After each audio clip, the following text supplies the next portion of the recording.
ഇന്ന് എൻ്റെ കുഞ്ഞനിയൻ്റെ ബർത്ത്ഡേ ആണ്. അപ്പോൾ അവൻ്റെ ഫേവറേറ്റ് ആയിട്ടുള്ള സേമിയ പായസം തന്നെ അവൻ ഉണ്ടാക്കി കൊടുക്കാമെന്ന് വിചാരിച്ചു. ഇതിൻ്റെ റെസിപ്പി ആർക്കും ആവശ്യമില്ലെന്നറിയാം, എന്നാലും ഞാൻ ഉണ്ടാക്കിയപ്പോൾ ഇതിവിടെ കിടക്കട്ടെ എന്ന് വിചാരിച്ചു. ഉരുളി അടുപ്പത്ത് വെച്ചിട്ട് നമുക്ക് നല്ല ശുദ്ധമായ മിൽമ നെയ്യ് ഒഴിച്ച് കൊടുക്കാം. അത് ഇട്ട് കഴിഞ്ഞിട്ട് നമുക്ക് ഒരു 15 കാഷ്യൂനട്ട് ഇട്ട് കൊടുത്ത് ഒന്ന് വറുത്തെടുക്കാം. നിങ്ങൾക്ക് മുന്തിരിങ്ങ എടുക്കാവുന്നതാണ്. എൻ്റെ അനിയന് മുന്തിരിങ്ങ ഇഷ്ടമല്ല, അവൻ അതെടുത്ത് പറക്കി കളയുള്ളൂ. അതുകൊണ്ട് ഞാനിവിടെ കാഷ്യൂനട്ട് മാത്രമേ ഇട്ടിട്ടുള്ളൂ. അതെടുത്ത് മാറ്റി കഴിഞ്ഞിട്ട് നമ്മൾ വെർമിസെലി ആണ് എടുക്കുന്നത്, നമ്മുടെ സേമിയ.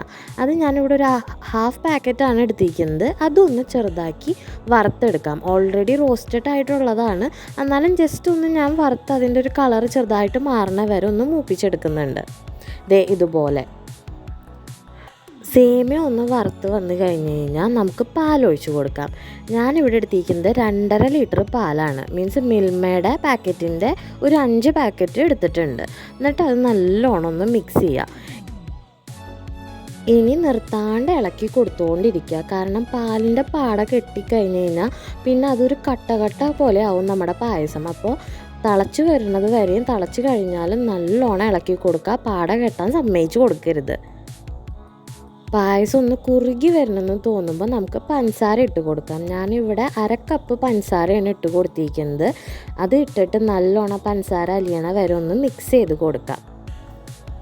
പഞ്ചസാര ഒന്ന് അലിഞ്ഞ് വന്നെന്ന് തോന്നുമ്പോൾ നമുക്ക് കണ്ടൻസ് മിൽക്ക് ഇട്ട് കൊടുക്കാം.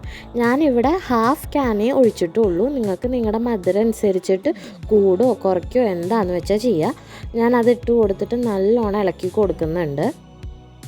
കണ്ടൻസ് മിൽക്ക് ഇട്ടിട്ട് ഒന്ന് ഇളക്കി കൊടുത്തതിന് ശേഷം ഞാൻ കുറച്ച് ഏലക്കാപ്പൊടിയും കൂടി ഇട്ട് കൊടുത്തിട്ടുണ്ടായിരുന്നു. അത് പക്ഷേ ഞാൻ ഷൂട്ട് ചെയ്യാൻ മറന്നുപോയി. ഒരു 3-4 ഏലക്ക പൊടിച്ചതും കൂടി ഇട്ട് കൊടുത്താൽ നല്ല സ്മെല്ലായിരിക്കും.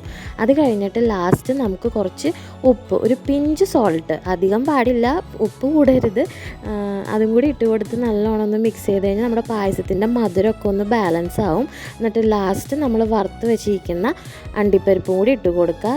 മുന്തിരിങ്ങയും കൂടി ഉണ്ടെങ്കിൽ അതും കൂടി ഈ സമയത്ത് ഇട്ട് കൊടുക്കുക. എന്നിട്ട് ഇട്ട് കൊടുത്തിട്ട് നല്ലോണം മിക്സ് ചെയ്താൽ നമ്മുടെ പായസം റെഡിയായി. സേമിയ പായസത്തിൻ്റെ ഒന്നും റെസിപ്പി ആർക്കും ആവശ്യമില്ലെന്നറിയാം. ഇപ്പോൾ ഇൻസ്റ്റൻ്റായിട്ട് എല്ലാം കിട്ടണതാണ്. പക്ഷേ ഞാൻ എൻ്റെ അനിയന് സ്നേഹത്തോടെ ഉണ്ടാക്കിയപ്പോൾ അതൊന്ന് വീഡിയോ പകർത്തി ഇവിടെ ഇട്ടെന്നുള്ളൂ. അപ്പോൾ എല്ലാവരും ലൈക്ക് ചെയ്യുക. ബൈ.